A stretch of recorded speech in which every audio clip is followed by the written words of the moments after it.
너무 세상이 각박해지는 것 같아가지고 이 각박한 세상을 조금 여유 있게 살 수 있는 방법이 뭘까라는 생각을 해보다가 인문학적인 상상력 그리고 이런 것들을 한번 생각해보는 걸 가지고 이제 성경을 접해보면 어떨까라는 생각을 했어요. 여러분 그래서 오늘은 첫날이니까 많이 나오셨을 것 같은데 이게 이제 7주거든요. 7주라서 제가 이제 사실 저는 이 숫자가 줄어드는 것에 대한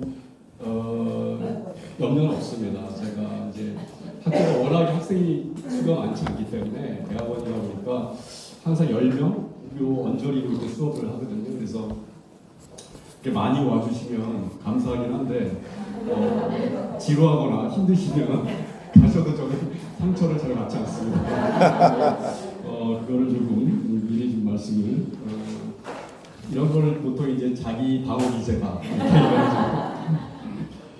예, 그래서 한 7주에 걸쳐서요 이런저런 주제를 가지고 좀 이야기를 해보려고 합니다. 오늘은 인간이란 무엇일까라고 하는 좀 대단히 추상적인 주제를 가지고 한번 이야기해 보려고 하고요. 앞으로 청년 실업, 생존 경쟁, 정신 건강, 고독, 번아웃, 자아 정체성, 사회적 양극화, 청년 세대 공정, 갈등, 기후 위기, 미래의 상실 이런 주제를 가지고 조금 성경을 바탕으로 해서 조금 이야기를 해 보려고 합니다.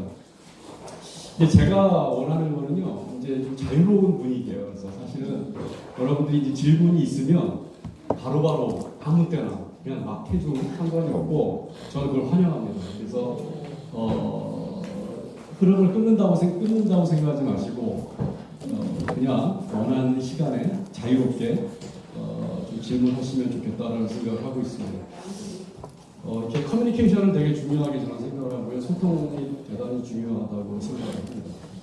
그래서 여러분들, 저는 사실은 거의 한 30년 가까이 철학하고 신앙만 공부를 했습니다. 30년 내내 공부한 건 아니고요. 놀면서 이렇게 했는데 시간으로 보면 한 30년 이상 한 것 같아요. 학부 때부터 시작을 해서. 그래서 늘 학교에서 가르치고 글 쓰고 논문 발표하고 이게 이제 저의 일상인데 사실은 이제 성도들에게 이런 강의하는 게 전 사실 더 익숙하지는 않습니다. 그래서 어느 정도로 이렇게 해야 되는지에 대해서 감이 이제 하다 보면 생기겠지만 조금 어렵다 생각하시면 언제든지 질문해 주시고 뭘 얘기하는 건지 질문해 주시면 좋겠습니다. 예전에 공부하고 와가지고 처음에 강의를 했더니 저희 어머니가 끝나고 와서 한마디 하시더라고요. 나는 네가 무슨 말 하는지 하나도 모르겠다. 제가 그 말에 굉장히 충격을 받았어요. 내 말이 무슨 말인지 모르시는구나 이렇게 충격을 받았던 적이 있었습니다. 자, 오늘 창세기 1장과 3장 그리고 경계와 규범에 대한 이야기를 조금 해보려고 하는데 넘겨보겠습니다.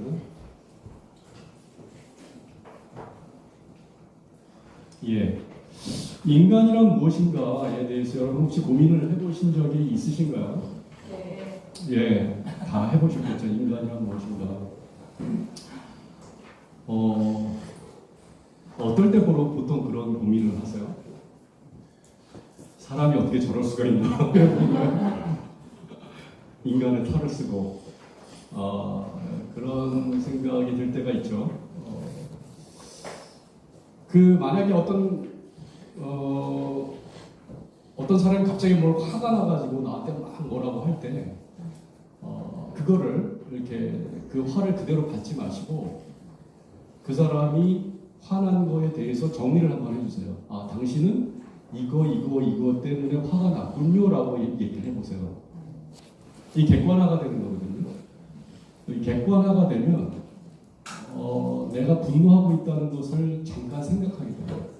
나 자신에 대해 생각을 합니다. 상황 자체가 아니라 상황 자체에서 좀 빠져나와서 조금 더 높은 차원에서 내가 나를 볼 수 있는 그 상황을 볼 수 있는 시각이 우리가 살아가는 데 굉장히 중요하다고 생각이 들어요. 그게 저는 인문학적인 사고라고 생각합니다. 생활의 삶의 지혜일 수도 있겠지만요. 이런 것들을 좀 우리가 훈련을 하는 한 7주 정도가 됐으면 좋겠고요. 제가 일방적으로 막 학자들의 이론을 막 전달 어느 정도도 하겠지만 그게 목적이 아니라 같이 생각해보고 대화하는 게 저는 되게 중요하다고 생각합니다.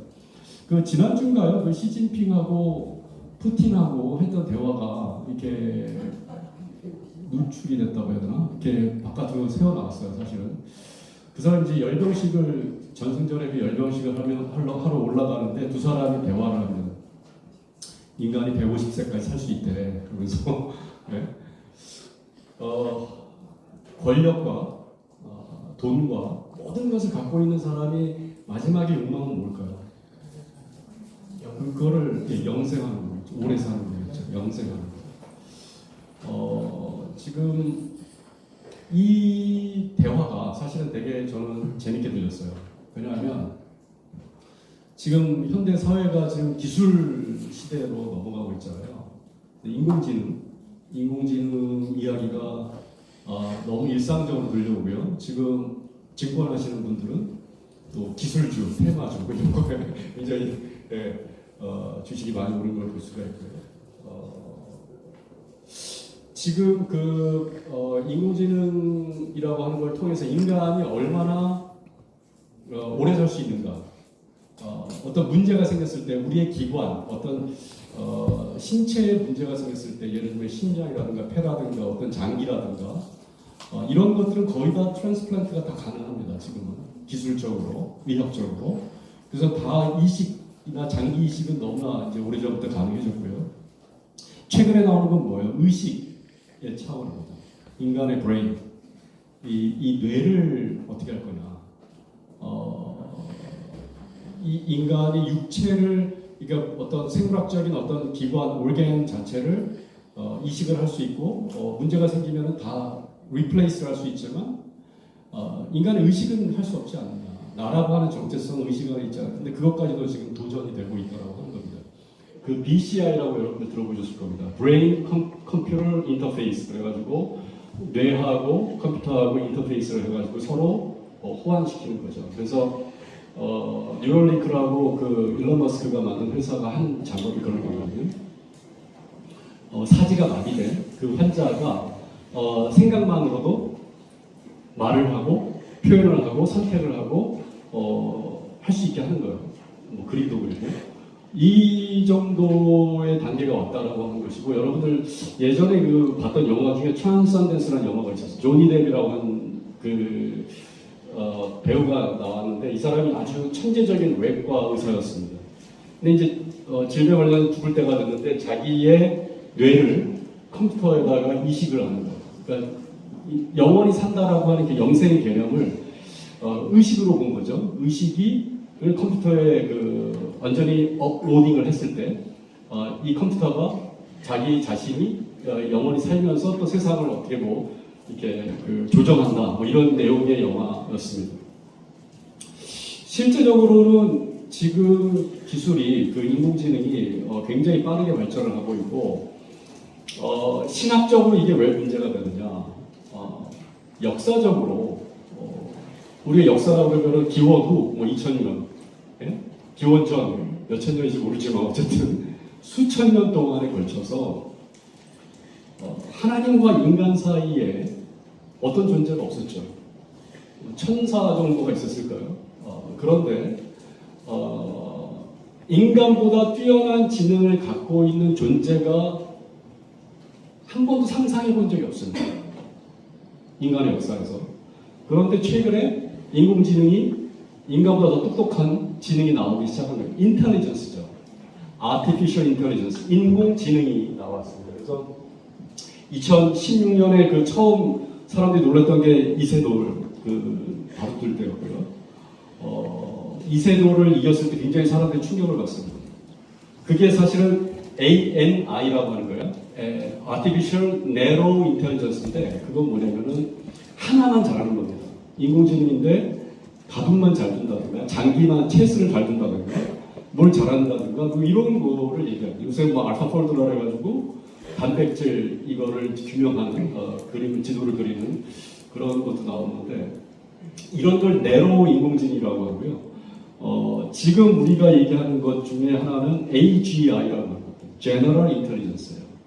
그 뭐냐면은 일종의 사람 같은 거죠. 사람은 공부도 좀 하고 교회도 오고 밥도 먹고 식사도 만들고 요리도 하고 청소도 하고 두루두루 조금씩 하잖아요. 그렇죠? 그리고 하나를 잘하는 어떤 그 능력이나 경험이 어떻게 돼요? 이렇게 다른 분야에 적용이 됩니다.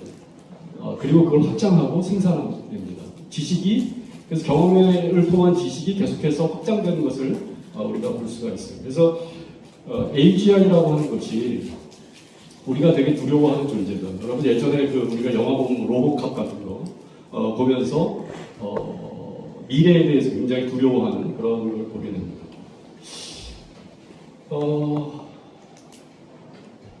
그래서 인간과 같은 인공지능이 나온다. 그럼 인간보다 더 똑똑한 인공지능이 나온다. 근데 심지어 걔가 몸을 가지고 있다라고 한다면 지금 로봇처럼 몸을 가지고 있고 그게 어떤 스킨을 가지고 피부를 가지고 있고 사람보다 더 일을 잘해낸다라고 한다면 굉장히 도전이 되는 거죠 인간에게. 그러면 사실 제가 썼던 논문 중에 제목이 뭐였냐면 강인공지능이라고 합니다. AGI는 하나님의 형상을 지니고 있는가라는 논문을 작년에 썼어요.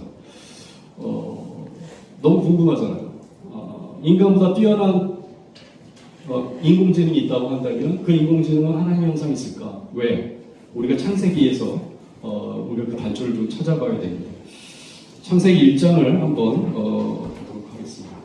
26절부터 한번 우리가 같이 읽어보도록 하겠습니다. 하나님이 이르시되 우리의 형상을 따라 우리의 모양대로 그 사람을 그들로 바다에 내리고 하늘새와 가축과 문간과 땅에 기는 모든 것을 다스리게 하시고 하나님의 자기 형상 또 하나님의 형상대로 사람을 창조하시되 남자와 여자를 창조하시고 하나님의 그들에게 복을 주시며 생육하고 번성하여 땅에 충만하여 땅을 정복하라 바다의 물고기와 하늘의 새와 땅에 움직이는 모든 생물을 다스리라 하시니라. 예, 여기까지 보겠습니다. 여기 27절을 보면요, 하나님이 자기 형상, 하나님의 형상대로 사람을 창조하셨다. 그리고 남자와 여자를 창조하셨다 이렇게 되어 있습니다. 이거를 이제 헬라어에서는 이마고 다이라고 합니다. 이마고 데이, 하나님의 형상. 이 이마고 데이 이제 신학적인 용어인데요. 이게 과연 뭐냐라고 하는 거죠. 하나님의 형상. 여러분 하나님의 형상을 뭐라고 생각하십니까?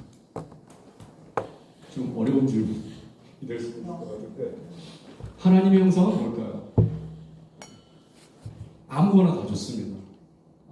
한번 그냥 떠오르는 대로 얘기하셔도 좋습니다. 예, 자신 있게 얘기하세요. 다 좋아요. 누가 영 어쩌고저쩌고 하신 것 같은데 예, 말씀 영적인 존재다. 좋습니다. 영적인 존재다. 하나님의 형상은 영이다. 그렇죠. 왜냐하면 창조하실 때 하나님의 생기를 인간에게 불어넣으시잖아요. 그래서 흙을 빚어가지고 거기다가 생기를 불어넣으신다고 그랬거든요. 그래서 보통 그걸 이제 영과 자연의 결합이다 이렇게 보는 해석도 있습니다. 그래서 하나님의 형상은 영이다. 그리고 또 하나는 자연이다라고 보는 경우도 있습니다. 예, 또 뭐가 있을까요? 아무거나 던지면 제가 이렇게 해석을 막 해드립니다. 주저하지 마시고 저 혼자 떠들면 힘드니까 같이 대화를 좀 하면 좋을 것 같아요. 예? 성품이요? 성품, 하나님의 성품. 좋습니다. 어떤 것이 있을까요? 예를 들면 두 번째 질문할 거를 예상을 안 하시고 말씀하셨는데 죄송합니다. 좋은 성품, 네, 하나님의 좋은 성품, 네, 좋습니다. 성품. 제가 이건 사실 좀 끝나는 마당에서 얘기하려고 했던 건데 하나님의 형상, 신성, 거룩성 이런 거에 대해서 조금 나중에 얘기를 하도록 하겠습니다. 또 어떤 게 있을까요? 인간이 우리가 하나님의 형상을 네. 하나님의 형상이니까 네네. 우리가 하나님의 형상 우리가 하나님의 형상이다. 우리 자신이. 예, 맞습니다. 그 월터 브루그만이라고 하는 구약학자가 그렇게 얘기했어요. 그러니까 하나님의 형상이 있다라고 하는 것은 인간의 가치와 존엄성을 이야기한다라고 했습니다. 인간의 가치와 존엄성이 하나님의 형상이다. 이거는요 굉장히 현대적인 해석입니다. 사실은 그 이유가 있어요. 고대에는 어떻게 생각했을까요? 고대에는 옛날에는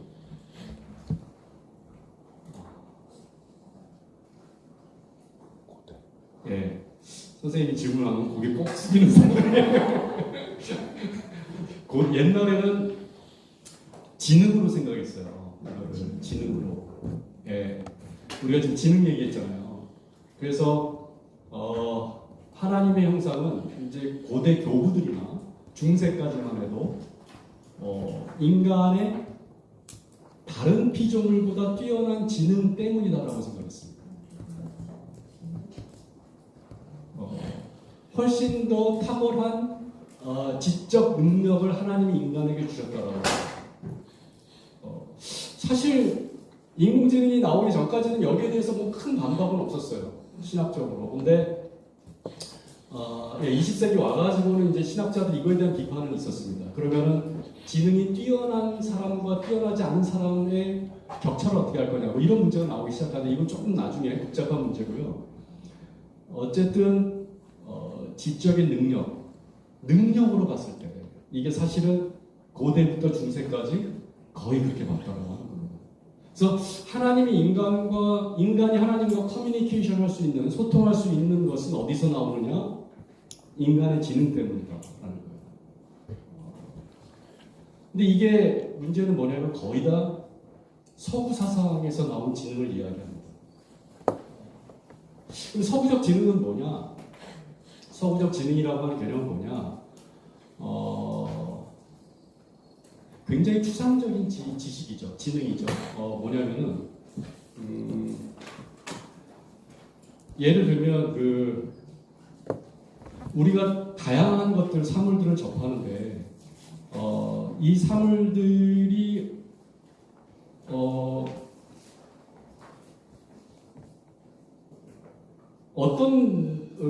어떻게 우리가 이 사물을 평가하고 이름을 지을까라고 하는 이런 복잡한 것에 대해서 추상적 사고를 하기 시작합니다. 예를 들면 이 핸드폰이 있는데 이게 핸드폰의 가로가 몇이다, 세로가 몇이다, 부피가 몇이다 라고 하는 걸로 외형적인 걸 설명을 해냅니다. 그죠?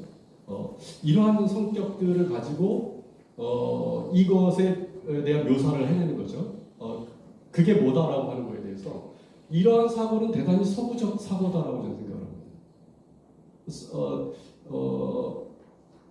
사실 문명이라고 하는 것은 이 건축이라든가 이런 예를 들면 이런 가구라든가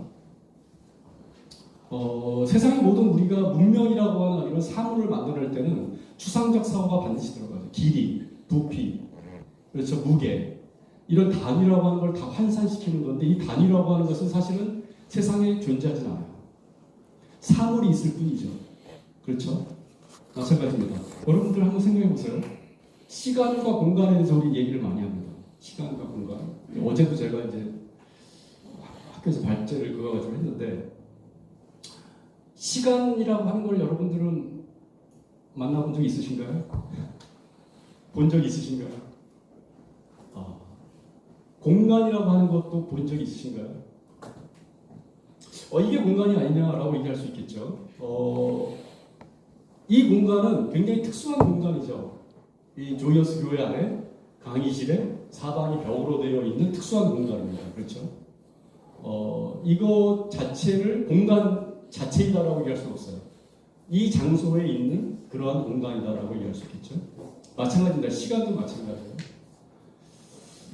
우리가 몇 분이라고 얘기하지만 사실은 우리는 그 시간에서 어떤 사건을 경험할 뿐이에요. 내가 TV를 보고 있다가 사람들을 만난다거나 대화를 한다거나 하는 사건이 있을 뿐이지 그거를 묘사하는 몇십 몇 분의 어느 카페에서 내가 사람을 만났다라고 하는 것은 설명입니다. 시간과 공간도 굉장히 추상적 개념이에요, 사실은. 그래서 동양에는요, 어떻게 보면은 이 시간과 공간, 숫자, 이런 그 단위, 이런 개념보다는 만나고, 헤어지고, 느낌이 어떻고, 경험이 어떻고, 관계가 어떻고, 예? 왕과 신하의 관계는 어떻고, 남편과 아내의 관계는 어떻고, 이런 관계, 사건 자체에 대한 묘사가 굉장히 많다라고 하는 것이죠. 어쨌든 이런 제가 시간을 보면서 강의를 해야 될 것 같은데, 40분만 강의하고 20분 동안 토론을 했는데 제가 서론도 아직 일하는 결국은 이 추상적인 사고가 서구의 사상이고 이것이 문명을 이끌어냈다라고 하는 겁니다. 그래서 사실은 동양의 사람들은 더 마음이나 느낌, 경험 이런 것들 더 소중하게 생각하는 것이죠. 그래서 우리가 보기엔 서양 사람 되게 냉정하게 느껴질 수 있어요. 그 사람들은 재고 따지고 그것이 어떤 원리에 의해서 작동하고 하는 어떤 객관적인 것들에 더 중요하다라고 생각하기 때문일 수도 있는 것 같습니다. 그런데 우리에게 있어서는 그것이 우리에게 어떤 의미가 주어지고 어떤 감정이 주어지냐 이런 게 굉장히 중요하잖아요. 최근에 미국의 그 조지아에서 있었던 그런 사건들에 대해서 한국 사람들이 느끼는 거는 비자 문제가 아니잖아요, 사실은. 비자 문제가 아니라 중요한 건 쇠사슬이잖아요, 우리한테는. 그것이 주는 충격과 공포와 두려움이거든요. 이게 굉장히 그거 비자 문제 우리가 해결 안 해서 하는 거 아니냐라고 이야기할 수도 있고, 이 사건을 보는 시각 자체가 굉장히 다를 수 있다라고 하는 것이죠. 조금 넘어가야 될 것 같습니다. 어쨌든 이 형상이 뭐냐. 그래서 하나님의 형상을 만약에 우리가 고대나 중세처럼 어떤 능력, 탁월한 능력으로 이해하기 시작한다면 이게 어떤 문제가 생길까? 20세기 후반에 와서 여기에 대한 비판이 나오기 시작했어요. 신학에서는, 인문학에서도 마찬가지고요. 그 이유는 뭐냐면 제임스 컨이라고 하는 신학자가 그런 얘기를 했습니다. 만약에 하나님의 형상을 인간의 어떤 능력이라고 생각을 한다면 그 능력을 더 많이 갖고 있는 사람은 하나님의 형상을 더 많이 갖고 있는 것입니다. 그런 지능을 덜 갖고 있는 사람은 덜 갖고 있는 거냐, 하나님의 형상이 덜 있는 거냐. 예를 들면 정신지체의 문제를 갖고 있다든지 어떤 멘탈한 이슈를 가지고 있는 사람들은 그러면 하나님의 형상이 부족한 거냐, 어릴 때부터 태어날 때부터 어떤 지체를 갖고 태어난 사람들은 어떻게 할 거냐라고 하는 문제입니다. 이런 여러 가지 문제들에 대해서 신학이 관심을 갖기 시작한 것은 탁월한 존재가 아니라 세상에서 소외되고 연약한 존재들에 대해서 관심을 갖고 어떻게 하면 그 사람들도 똑같은 하나님의 형상을 갖고 있다라고 설명할 수 있느냐라고 하는 거예요. 그래서 아까 월터 브루그만 얘기를 한 겁니다. 과거에는 이것을 인간이 세상을 다스리고 정복하고 이끌고 탁월하게 지도하고 남들보다 더 앞서 나가면서 끌어가고 하는 어떤 지적 능력, 어떤 능력, 특수한 능력들, 언어적인 능력, 음악적인 능력, 이 인텔리전스는 다양하게 있잖아요. 운전 잘하는 것도 인텔리전스죠. 사실은 공간 능력이 있는 거잖아요. 이런 능력이 있는 거를 이야기했는데 최근에 이제 20세기 후반에 와서는 이런 거에 대한 비판을 하기 시작합니다.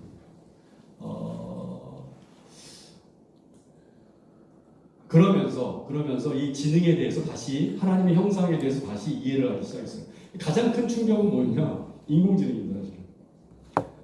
우리가 탁월한 존재라고 생각했는데, 그리고 우리가 탁월한 존재로서 더 탁월해지는 것이 인간의 목표였는데, 내가 또 좀 덜 탁월하니까 우리 자식들은 더 좋은 대학 가서 더 좋은 학벌과 이런 걸 나와서 더 좋은 스펙을 가지면 더 훌륭한 인간이 될 거라고 생각했는데, 이것에 대해서 아무리 해도 인공지능을 따라갈 수 없어 라고 이제 우리가 한계에 부딪힌 거예요. 사실요, 여러분 인공지능 얼마나 쓰고 계신지 모르겠는데 저 같은 경우에는요, 굉장히 정말 충격을 많이 받습니다. 쓸 때마다. 제가 공부할 때는요, 그 컴퓨터가 해줄 수 있는 건 뭐였냐면은, 제가 컴퓨터로 이제 어느 도서관에 어떤 자료가 있다라는 걸 알려줘요, 컴퓨터가. 그 정도였습니다. 어쩌다가 그게 데이터베이스로 이제 PDF 파일로 뭐 예를 들면 어떤 아티클 같은 거, 그 저널의 어떤 글이나 아니면 책이 도서관에 있다면 이제 좋은 학교의 특징이 뭐냐면 책을 많이 갖고 있는 학교였어요. 그 당시만 해도 30년 전이죠. 그런데 지금은요, 이게 다 데이터베이스화가 되어 가는 거예요, 사실은. 전 세계 어디서나 다 책을 구할 수 있고, 혹시 구할 수 없으신 분은 저한테 얘기하세요. 제가 다 구해드릴 수 있습니다. 밝은 경로도 있고 어둠의 경로도 있는데 우리들은 다 이제 책을 원서를 쉽게 요새는 구합니다.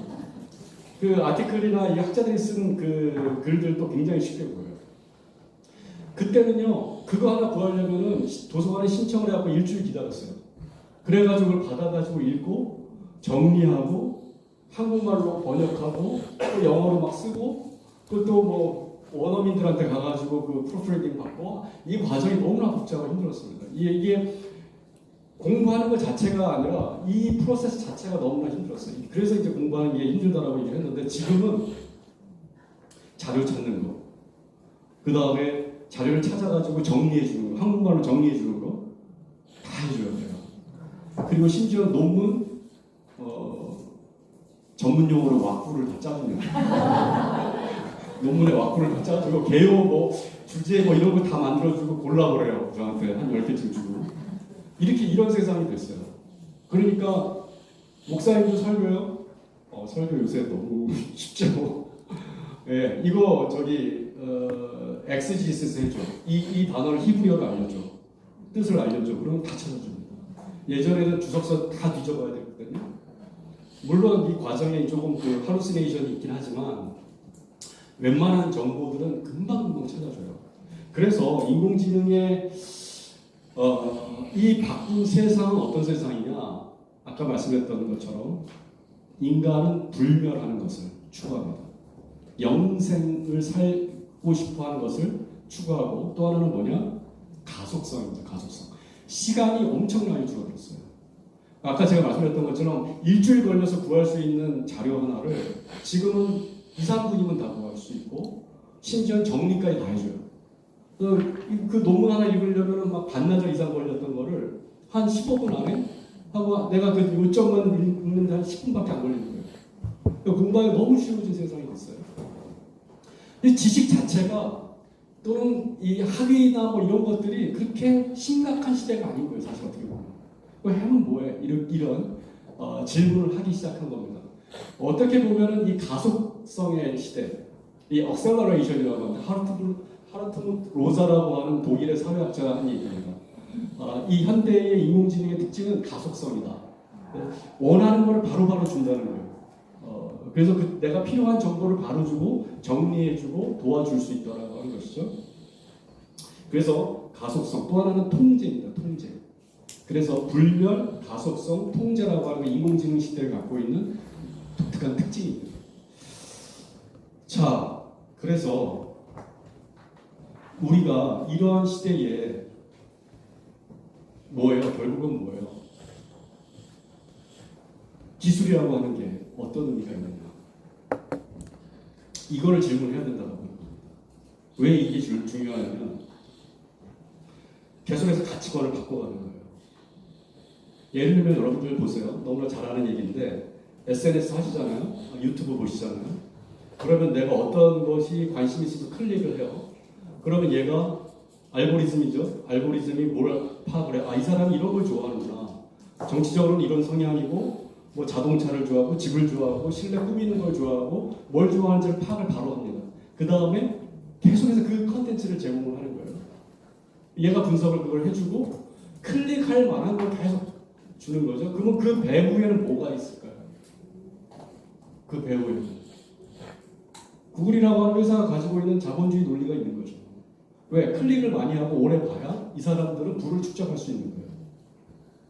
그러니까 거대 기업들이 IT 기업들이 만들어 놓은 세상 그리고 자본에 의해서 그들의 자본이 이윤이 축적될 수 있도록 만들어낸 구조 안에서 사람들의 의식이 형성되기 시작한다라고 하는 겁니다. 나는 자율적인 자유구사를 가지고 있는 것 같은데 실제로는 그렇지 않다라고 하는 거예요. 프레임을 이미 거기서 갖고 있다라고 하는 거예요. 내 생각, 내 성향, 내가 원하는 것들을 잘 파악해서 거기에 따른 상품까지 다 제공을 하고 뭘 살지, 구매할지 다 결정해 준다라고 하는 거죠. 이것이 지금 현대의 하나다. 그래서 인간이 거기서 바로바로 수동적으로 따라 내가 결정하고 판단하고 선택하는 것 같지만 실제로는 그렇지 않다. 나도 그 시스템 안에서 움직이고 있을 뿐이다라고 하는 겁니다. 그래서 이 하나님의 형상에 대해서 이런 부분들에 대해서 우리가 고민을 해보게 된다라고 하는 것이고요. 이러한 문명적인 현대에 와가지고 그러면 우리는 어떻게 할 거냐라고 하는 생각을 해봐야 된다라고 하는 거예요. 그래서 제가 조금 이 미셸 푸코에 대한 이야기를 할게요. 이 부분은 뭐 80년대에 돌아가신 분인데 워낙 유명해가지고 이 프랑스의 인류학자죠. 권력은 규범을 만든다. 근대사회는 규율사회다. 이런 파놉티콘이라고 하는 재미있는 이야기를 합니다. 이게 파놉티콘인데요. 감옥이에요. 감옥. 이게 이제 벤담이라고 하는 철학자가 제안했던 건데 뭐냐면은 이 감옥, 파놉티콘이라고 하는 감옥은 사실은 그 가운데에 그 감시 초소가 있고 그 감옥의 방들이 저렇게 둘러싸여 있습니다. 그래서 사실은 각 방에서는 감옥에 있는 방에서는 누가 감시를 하고 있는지 보이지가 않아요. 그래서 때로는 감시를 하기도 하지만 감시자가 없기도 합니다. 그런데 감시자가 없어도 이 죄수들은 뭐라고 생각하냐면 감시자가 있다고 생각하는 거예요. 그러니까 감시자가 내재화된 거예요. 내가 감시를 당하고 있다라고 하는 것이 내재화되어 있다라고 하는 그 구조 자체가 이 파놉티콘 구조라고 이야기를 합니다. 그래서 근대에 병원이나 학교나 뭐 행정이나 뭐 이런 모든 것들이 어떤 규율을 형성하는 권력의 산물이다 이렇게 얘기를 합니다. 그래서 감옥, 병원, 학교, 군대, 공장 이런 걸 얘기하는데 실제로 이것을 이제 어떻게 적용을 하냐면 오늘날의 AI 시대, 빅데이터의 시대는 사실은 이렇게 원형적인 감시 체제는 아니지만 우리가 아까 말씀드렸던 SNS에서 뭘 선택하고 뭘 고르고 뭘 사고 뭘 쇼핑을 하고 하는지에 따라서 이 사람을 데이터를 다 가지고 있다고 하는 거예요. 여러분에 대한 데이터를. 여러분을 더 잘하는 게 인공지능이라고 하는 거예요. 나 자신을 나보다 더 잘하는 거. 그거는 뭘 보고 있는지, 뭘 먹는지, 그렇죠? 그 시간을 어떻게 보내고 있는지, 그게 우리 자신이잖아요, 그렇죠? 예. 무슨 생각을 하는지는 잘 몰라요. 그런데 무슨 생각을 하는지는 어떻게 알 수 있어요? 뭘 클릭하는지, 뭘 하면서 시간을 보내는지, 이걸 하면은 파악해보면은 이 사람이 무슨 생각을 하는지를 대충 알 수 있다고 하는 거죠. 감시라고 하는 것이 서베일런스라고 하는데 이 감시 시스템 자체가 지금은 인공지능에 의해서 뭐 CCTV에 의해서 모든 데이터에 의해서 우리가 사용하는 크레딧 카드나 모든 그거에 의해서 이 사람을 파악하고 있다라고 하는 겁니다. 그래서 우리는 인간으로서의 자율적인 능력을 갖고 있는 것 같지만 실제로는 그렇지 않다라는 이야기를 제가 좀 말씀드리고요. 그러면은 이런 세상에서 우리가 어떻게 살아야 될까? 그러면은 이런 질문을 제가 해보겠습니다. 무슨 질문이냐면 이 창세기 3장 이야기인데요. 창세기 3장에 이런 얘기가 있어요. 뱀이 가장 간교한데 여자에게 물어보죠. 하나님이 정말로 너희에게 동산 안에 있는 모든 나무의 열매를 먹지 말라고 말씀하셨느냐? 했더니 열매를 먹을 수 없다라고 얘기를 했어요. 동산 가운데 있는 나무의 열매는 먹지도 말고 만지지도 말라고 하셨다. 어기면 우리가 죽는다라고 대답을 합니다. 뱀이 여자에게 왜 굳이 여자인지 모르겠어요. 남자일 수도 있을 거라고 저는 생각해요. 요새 썼으면 남자일 것 같은데 여성의 입장에서는 좀 불쾌할 것 같아요. 저는. 그렇죠? 네. 어쨌든 너희는 절대로 죽지 않는다. 하나님은 너희가 그 나무 열매를 먹으면 너희 눈이 밝아지고 이게 지금 뭐예요? 이 뱀이라고 하는 존재가 창세기 3장을 보면 하나님이 하신 말씀은 죽는다라고 얘기했는데 어기면 죽는다라고 했는데 뱀이 뭘로 틀어버리죠. 너희는 절대 죽지 않을 거야. 오히려 너희 눈이 밝아지고 하나님처럼 되어서 선과 악을 알게 된다는 것을 알고 그렇게 말씀한 거야. 그렇게 듣고 나서 보니까 열매가 먹음직도 하고 보암직도 한 거예요. 탐스럽기도 한 거예요. 이 욕망이죠. 욕망을 긍정하는 능력이 있습니다. 탁월한 능력이 있어요. 뱀의 능력이.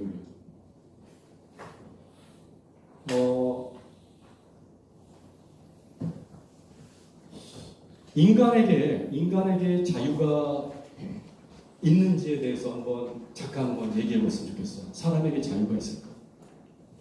여러분은 자유가 있습니까?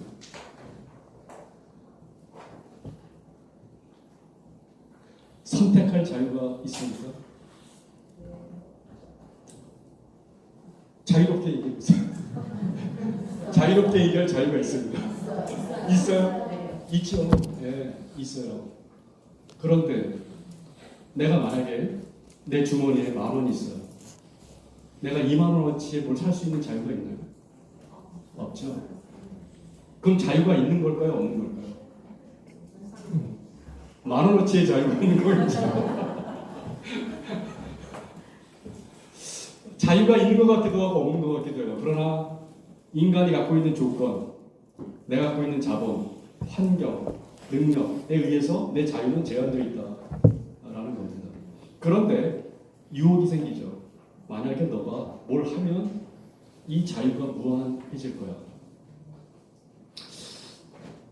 지금 인공지능의 시대에 이러한 질문을 하고 있는 것 같아요. 사람들은 지금 인공지능 하면서 막 기술주가 올라가고 막 증권이 올라가고 막 세상이 막 변하고 모든 세상이 다 그 얘기만 하고 있어요. 인공지능에 대한 이야기만 하고 있어요. 교회라서 아닐지도 모르겠는데 여러분이 거룩하고 영적인 얘기할지 모르겠지만 세상은 다 인공지능 얘기를 하고 있습니다. 심지어는 학교, 신학교조차도 지금 인공지능 가지고 얘기를 하고 있는데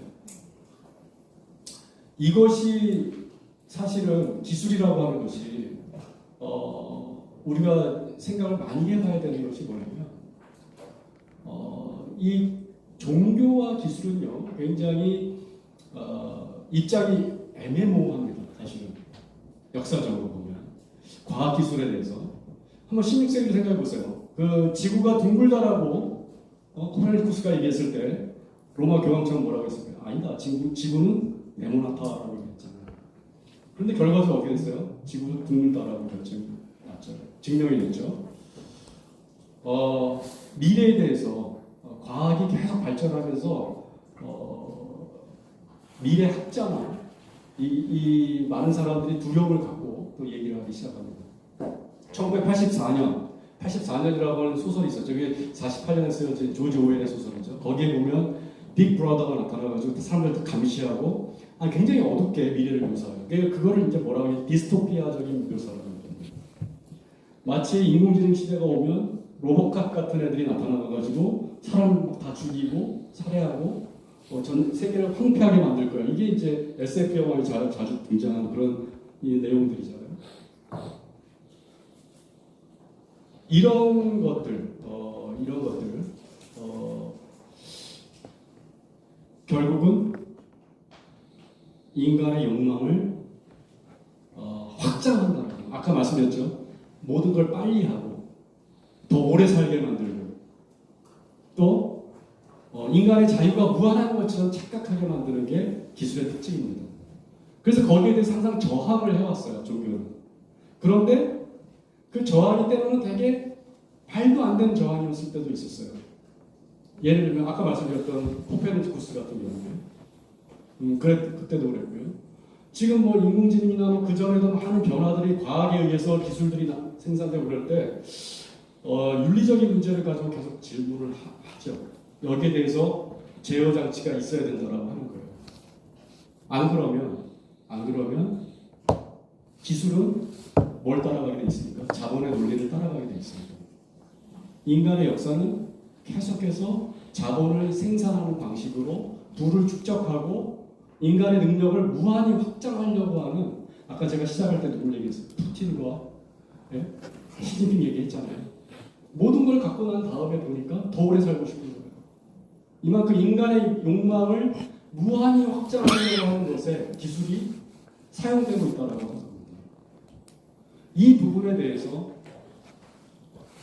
교회는, 성서는 문제를 제기해야 된다고 하는 거예요. 이게 되게 굉장히 중요한 겁니다. 그래서 창세기를 읽은 겁니다. 너희의 눈이 띄어질 것이다. 밝아질 것이다. 선과 악을 알게 될 것이다. 이게 뱀의 유혹인데 사실은 모든 기술들이 말하고 있는 거랑 비슷하다라고 저는 느껴집니다. 처음에 그 오픈 AI가 나올 때 챗GPT죠. 챗GPT 나올 때 샘 올트만이 사실은 CEO였잖아요. 근데 그 친구 한번 파이어된 적이 있어요. 잘린 적이 있습니다. 그 왜 그랬어요? 아시죠? 그 회사가 처음에는 NGO 단체로 시작한 거예요. 이게 인공지능이 너무나 탁월한 능력이 있을 것 같기 때문에 얘를 상업용으로 사용하기 시작하면 반드시 문제가 생긴다라고 하는 거를 그 모두가 알고 있었던 거예요. 그래서 그거는 NGO를 머물러야 된다라고 했는데 샘 올트만이 그걸 상업화시킵니다. 저는 그럴 거라고 예상했어요. 왜? 인간은 자본의 논리를 따라가게 되어 있습니다. 부가 주는 달콤함과 그 유혹을 이길 수가 없어요. 그래서 세상은 그렇게 흘러가더라고요. 그런데 교회도 그래야 되느냐, 크리스찬도 그러면 그렇게 살아야 되느냐 라고 하는 겁니다. 거기에 대해서 질문하고 문제 제기를 할 수 있는 사람들은 저는 크리스찬들이라고 생각합니다. 왜냐하면 기독교가 얘기하는 가치는 다르거든요. 속도, 영생, 통제가 아니라 성경에서 얘기하는 가치는 뭐예요? 오히려 취약성입니다. 불편함, 아픔이, 고통이, 십자가예요. 성경의 진리는요, 굉장히 이상한 걸 얘기를 하고 있어요, 사실은. 현대 문명과 인간의 욕망이 가는 방향과는 완전히 다른 방향으로 이야기를 하고 있다고 합니다.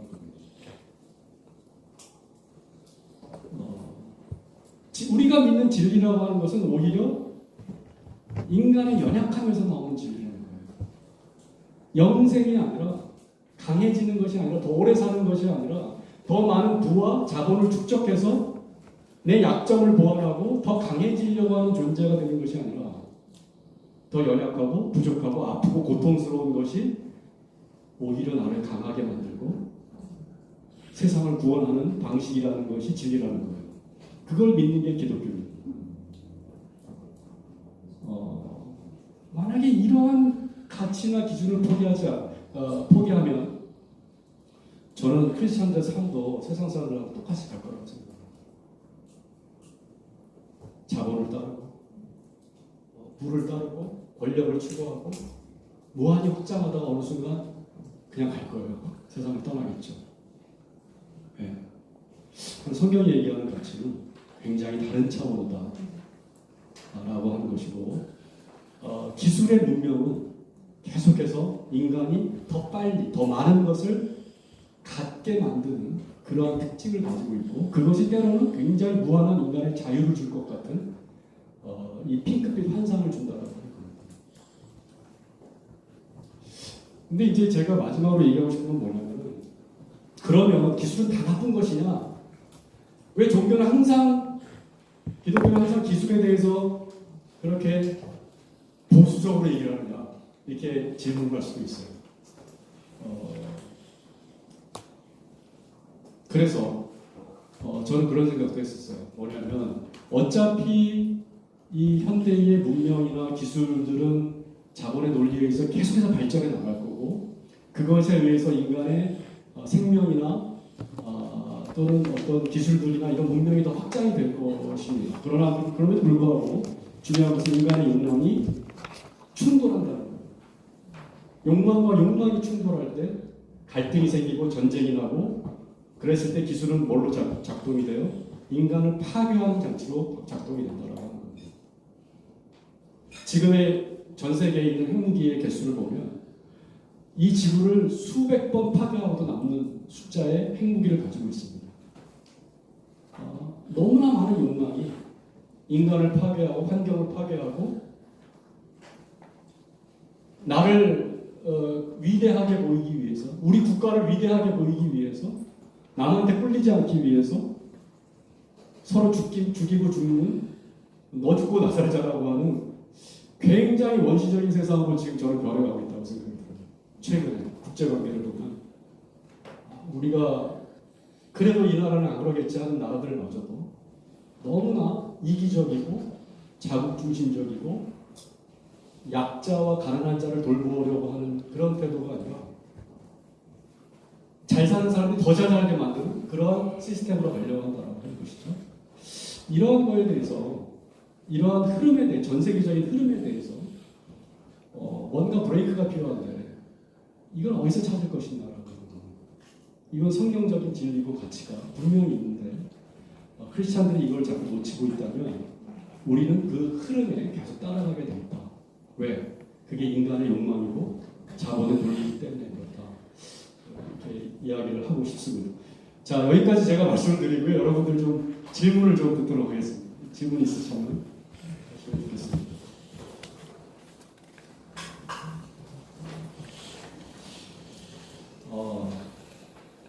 그래서 예. 결국 승자는 누가 될까요? 인간일까요? 기계일까요? 승자요.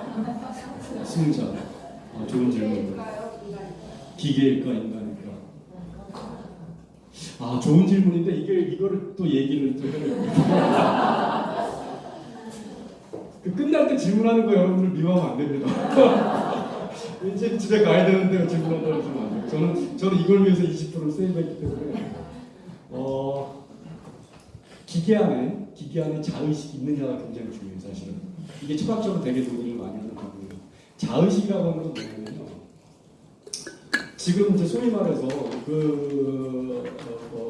이 로버트가 테슬라에서도 만들고 뭐 중국에서도 만들고 굉장히 많이 만들잖아요. 거의 한 2만 불에 판다고 하는데 그러니까 이것이 뭐 생활의 도구가 되고 보조가 되고 도움이 되는 그 정도의 수준이면 괜찮아요. 문제가 없다고 저는 생각해요. 무슨 가전제품 사용하듯이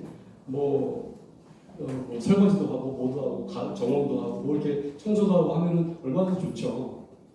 그런데 문제는 뭐냐면 기계가 인공지능이 로버트가 의식을 가지고 있느냐 문제예요. 의식이라고 하는 건 뭐냐면 인간처럼 지각하고 이렇게 여러분들이 세상을 보는 거, 소리를 듣는 거, 생각하는 거, 느끼는 거 이걸 똑같이 하는 거예요. 오히려 더 잘하는 거예요. 왜? 얘들은 눈이 엄청나게 좋아요. 카메라가 좋아가지고 소리도 너무 잘 들어요. 옛날에 어렸을 때 소모즈처럼 많이 있는 것도 다 들어요. 네? 청각, 피부, 할 것 없이 현대 기술은요. 이 사이버 인간을 어마어마하게 잘 탁월하게 만들어내는 거예요. 근데 문제는 뭐냐? 지각하고 생각하고 판단하고 결정하고 행동하는 거예요. 자기 마음대로. 이게 자의식이에요. 그래서 이거를 두려워하는 거죠. 이게 뭐냐면 이제 싱귤라리티라고 하는 특이점이라고 하는 겁니다. 이게 지금 인공지능 얘기하는 사람들이 특이점이 언제 오느냐 그 얘기 해보신 거 들으신 적 있죠? 5년 안에 온다, 10년 안에 온다 이 특이점 싱귤라리티에 대한 얘기를 하는데 바로 그거예요. 인간보다 탁월한 지능을 가진 로봇가 자기 스스로 판단하고 결정하고 행동하는 그 시점을 얘기하는 거예요. 그러면 인간은 거기에 진짜 못 미치는 존재로 살아갈 수 있다고 하는 겁니다. 지금은 가정이죠. 그러나 이게 현실화될 때도 있습니다. 거기에 대해서 우리가 어떻게 해야 되느냐라고 하는 거를 미리미리 준비를 해야 된다는 거예요. 그래서 이거를 소위 말해서 ethical alignment라고 하는데 그 윤리적인 조정 장치를 하는 거예요. 인간이 가지고 있는 가치, 사람을 죽이면 안 돼. 남을 해치면 안 돼. 사랑해야 돼. 이러한 가치, 보편적 가치를 얘들한테 계속해서 가르치는 거죠. 이게 이제 온라인 모드인데 이게 지금 앞으로 인공지능과 관련돼서 굉장히 많이 해야 될 작업 중에 하나입니다. 그렇지 않으면 디스토피아처럼 그런 인공지능이 인간을 파괴하는 그런 때가 올 수도 있다. 저는 그렇게 생각해요. 네. 다른 질문 또 있으세요? 질문은 아니고 네네네.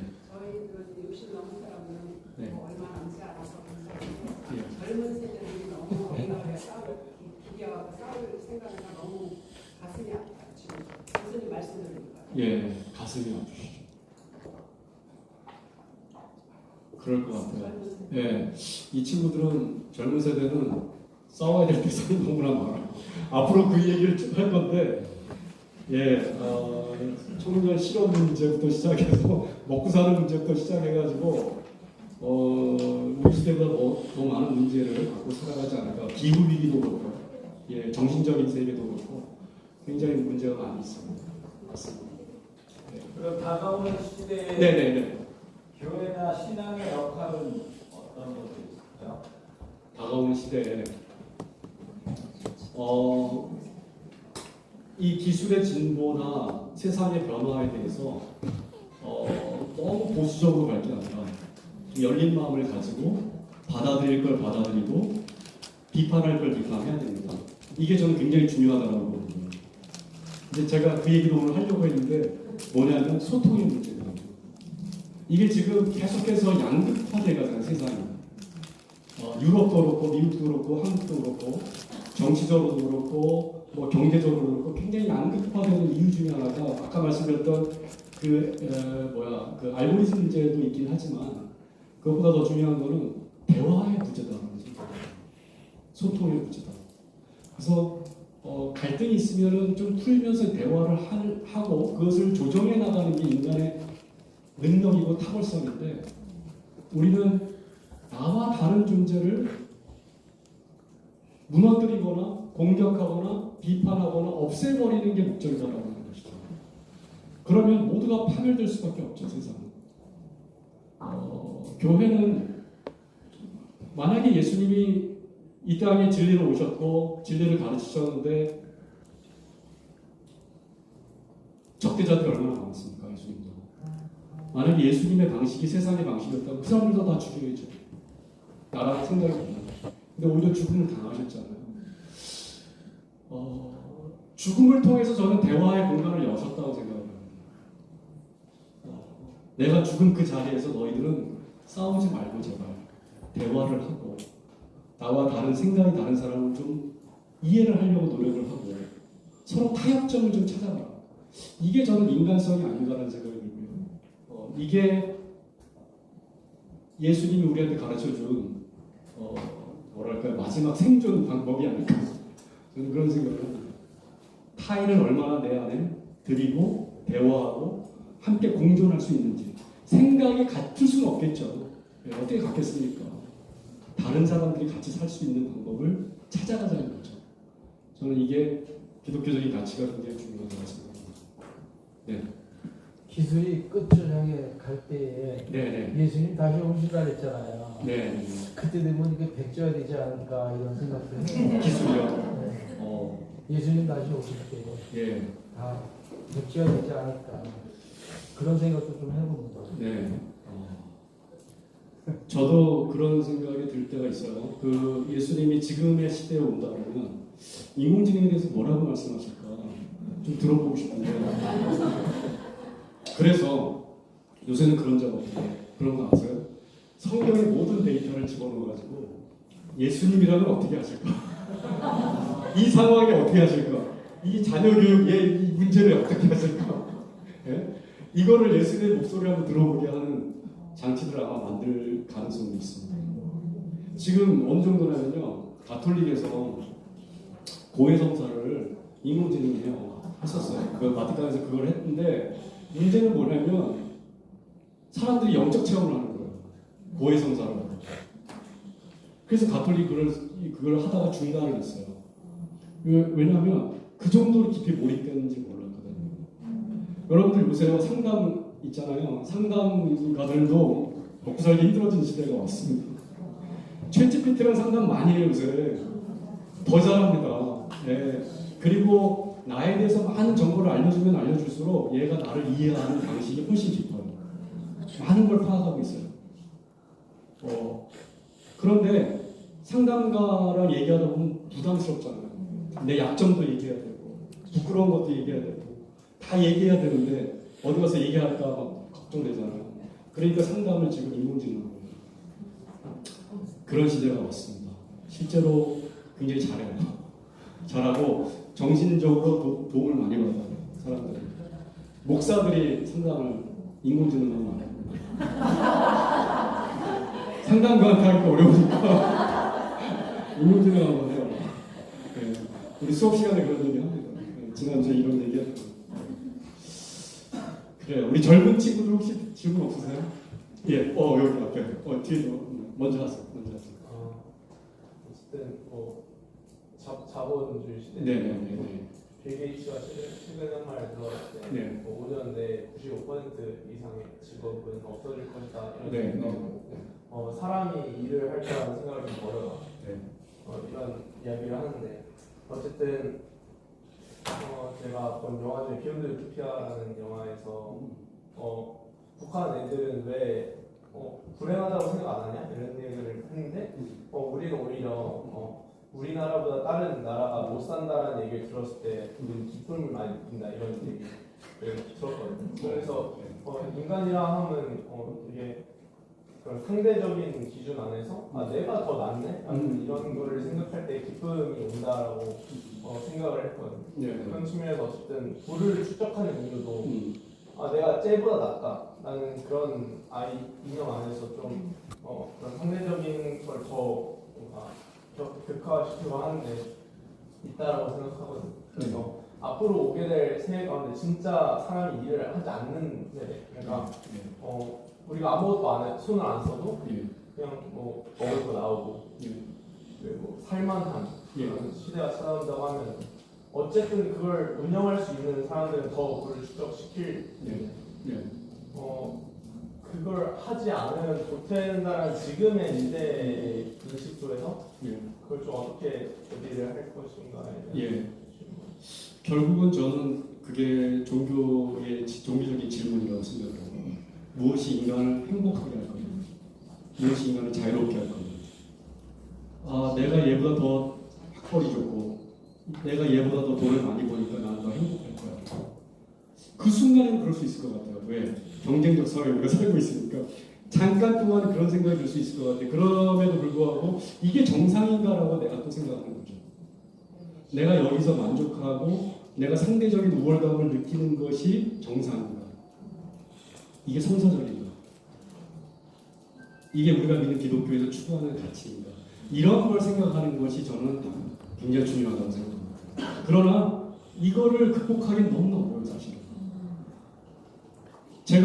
저도 30년 동안 학교에서 가르치지만, 저도 그래요. 저보다 학벌 좋은 사람 만나면 괜히 주눅 들고 그렇거든요. 더 좋은 대학에서 가르치면 실력도 없는데 쟤는 왜 저기서 가르치냐 이런 생각하거든요. 솔직한 심정이에요, 저도. 이게 비교하면서 사람이 살 수밖에 없고 거기서 우월감을 느끼고 행복감을 느끼는 거거든요. 근데 이제 돌아가면서 그런 생각을 하죠. 내가 아직도 그런 생각을 하고 있구나라고 하는 거를 보면서 신기하다, 한심하다 뭐 이런 생각을 하는 거거든요. 저는 이게 굉장히 중요한 질문이라고 생각합니다. 저도 아까 하나님처럼 비슷한 말이긴 한데 사실 지금의 청년 여러 세대분들도 계시지만 청년 세대들은 나를 얼마만큼 어필하느냐에 대한 싸움이 많이 있거든요. 취업을 하고 나서도 그렇고 회사 직장 생활을 다니고서도 그렇고 결혼하고 나서도의 삶도 내가 얼마만큼 보여주느냐에 대한 싸움인 것 같고 그러면은 이 기술에 대한 그런 받아들이는 정도가 어디까지 받아들이면은 이거는 나한테 편리하고 소홀성을 가져주는 거고 이거에 대한 선을 넘어갔을 때 이거는 기술이 주는 악이다라고 그걸 구별할 수 있을 것 같은데 크리스찬들은 그러면 이 기술에 대한 이런 건 아예 받아들이지 않을 수는 없는데 어떻게 구분을 해서 이거는 우리한테 좋은 기술 또 어떤 거는 이거는 우리가 좀 잘 생각해보고 대처해야 되는 기술인가에 대한 구분할 수 있는 그런 기준점이 있는지 그런 부분을 고민하게 돼가지고 예, 그 굉장히 중요한 질문이라고 좀 생각이 들어요. 그래서 기술은요, 양면을 다 가지고 있습니다. 인간의 삶을 되게 편리하게도 하고 빠르게 문제 해결을 하게도 도와줘요. 아까 제가 말씀드렸던 것처럼 일주일 동안 기다리고 막 논문 읽어야 되는데 지금은 바로바로 구해지고 바로 정리해주고 시간을 거의 한 100분의 1 정도 단축시켜주는 것 같아요. 논문 하나 나오는 시간이 어마어마하게 많이 줄어들었어요. 그만큼 시간을 단축시켜 이게 굉장히 도움이 되는 부분이기도 하죠. 그럼에도 불구하고 사람들이 그걸 통해서 얻는 이익이 있는가 하면 잃어버리는 것이 있어요. 사람들은 계속 그 가속, 이 가속의 원리라고 하는 하르트무트 로사라고 하는 사회학자 무슨 말을 하냐면은 현대 문명은 마치 빠른 자전거를 타고 가는 것 같다 이런 얘기를 합니다. 그러면 자전거를 타면 어떻게 돼요? 계속 발을 굴려야 앞으로 나가잖아요. 그리고 발을 굴려야 안정감을 느낍니다. 이게 동적 안정감이라고 얘기해요. 계속 움직여야 돼. 발전해야 되고 빨리 가야지 내가 안정감을 느끼는. 현대 문명이 그렇다라고 하는 거예요. 멈추면 낙오하고 절망하고 퇴보하고 아무것도 아닌 존재가 되는 것 같이 느끼게 하는 게 현대 문명이라고 하는 거예요. 그래서 월터 브루그만이라고 하는 구역학자가 무슨 책을 썼냐면 Sabbath as Resistance라는 책을 썼어요. 이게 무슨 내용이냐면 안식일이야말로 현대 문명에 대한 저항이라는 거예요. 안식. 잠깐 멈추라는 거예요.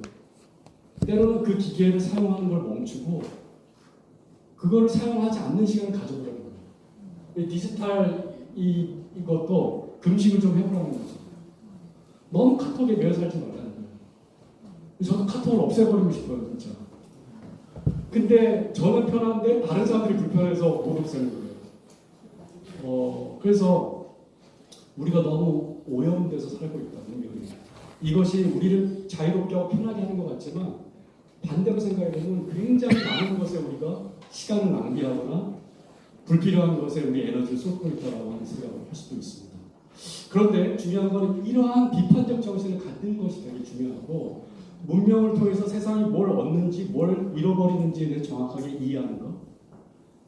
시간이 조금 더 있으면 제가 다음 주에 그 얘기를 좀 할게요. 우리가 뭘 얻고 뭘 잃어버리는지에 대해서 교회력이라든가 이 생명의 이 순환성과 자연과의 관계 이런 것들에 대해서 이야기를 하겠습니다. 고맙습니다. 마지막 질문. 제가 이제 마지막 제가 이제 시골에서 농사 일을 하고 있는데요. 네네. 씨앗을 심을 때는 참 수확의 기쁨을 보면서 씨앗을 심거든요. 네. 그래서 이제 수확할 때쯤 되면은 유해조수가 와가지고 고라니가 다 망쳐놓고 너구리가 다 파먹고 완전 다 망쳐버려요. 그럼 이것을 보는 나는 하나님의 형상인데 하나님의 형상으로 이것을 봐야 되니까 이걸 어떻게 할까 참 괘씸하기도 하고 수학의 기쁨을 누릴만 할 때쯤 되면은 다 망쳐놔요. 유해조수가 와가지고 고라니가 다 망쳐놓고 멧돼지가 와서 다 파먹고 이랬을 때 나는 어떻게 해야 될까? 이게 총기의 어떤 총기로서야 나은가?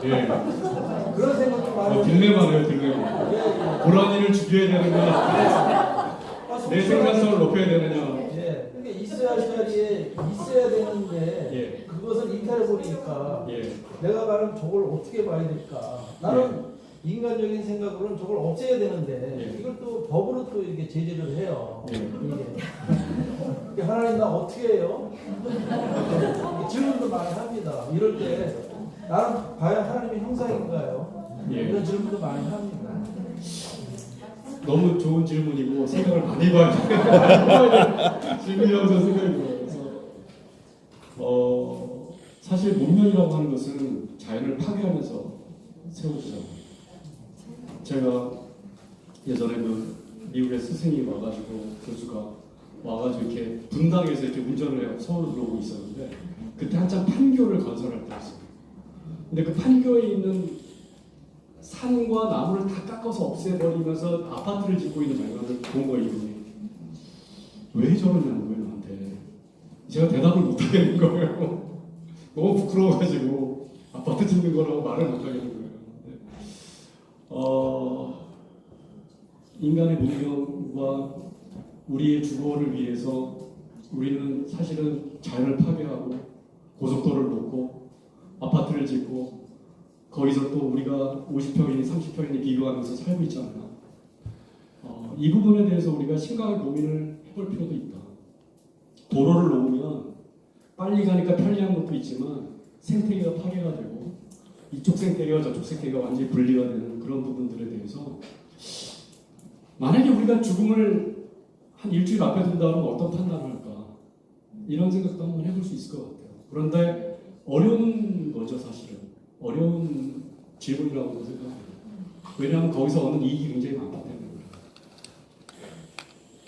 그러니까 결국은 뭘 포기할 거냐라고 하는 부분에 있어서 우리의 윤리적인 기준과 가치가 굉장히 중요하게 작동해야 된다고 생각합니다. 뭘 기준으로 할 거냐, 우리가 살아가면서. 이 판단을 이렇게 할 거냐 저렇게 할 거냐, 성서적인 기준은 무엇일까? 계속해서 우리가 고민해야 된다는 거예요. 질문해야 된다는 거예요. 사실은 끝나지 않는 질문이고요. 멈추지 않는 질문이에요. 그래서 신앙을 갖는다라고 하는 거는 저는 어렵다고 생각이 들어요. 그냥 내버려 두면 그냥 세상의 논리에 따라가면 되잖아요. 그러면 편리한데 우리는 그게 자꾸 걸리는 거예요. 예, 이게 맞는가? 라고 하는 거죠. 내가 지금 추구하는 것이 이게 과연 맞는가? 성사적인가? 내가 죽음을 눈앞에 두고도 이런 선택을 할 수 있을까? 이런 거 너무 그렇잖아요. 이 종교라고 하는 건 항상 그렇게 심각하게 죽음이라고 하는 걸 종말론적으로 생각한다라고 하는 거죠. 아주 사소한 것조차도 이게 우리를 그리스도인답게 만드는 게 아닌가 생각합니다. 오늘은 여기까지 하겠습니다. 수고하셨습니다.